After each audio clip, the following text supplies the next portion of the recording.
Nós estamos em conferência de imprensa junto com os colegas de Belastingdienst e Ministério de Finanças tocante de BBO na fronteira. BBO na fronteira é BBO que está a cobrar no momento que qualquer produto é importar. Está a pagar de tanto comerciante como particular. O comerciante não tem direito de dedução riba o BBO que não paga caba.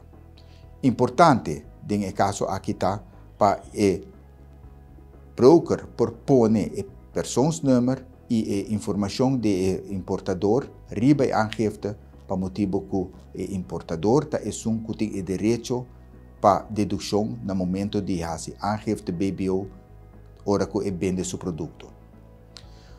Para o qual trata a tarifa de BBO é daquela mesma coisa que nós conhecemos no momento aqui e ele vai cobrar por de douane waarde mesma coisa que o invoerrechten vai cobrar atualmente.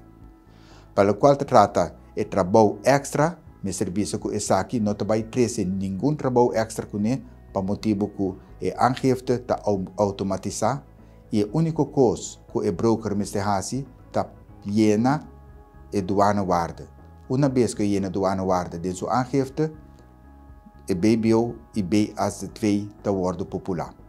E essa aqui é tem que pagar.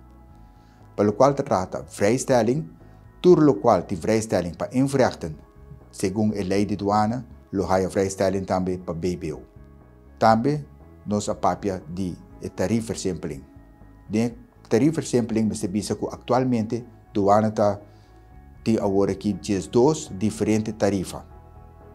Essa aqui agora reduzir tem 6 tarifas, de qual alguma tarifa a subir, alguma tarifa que é da mesma coisa e alguma tarifa a baixa.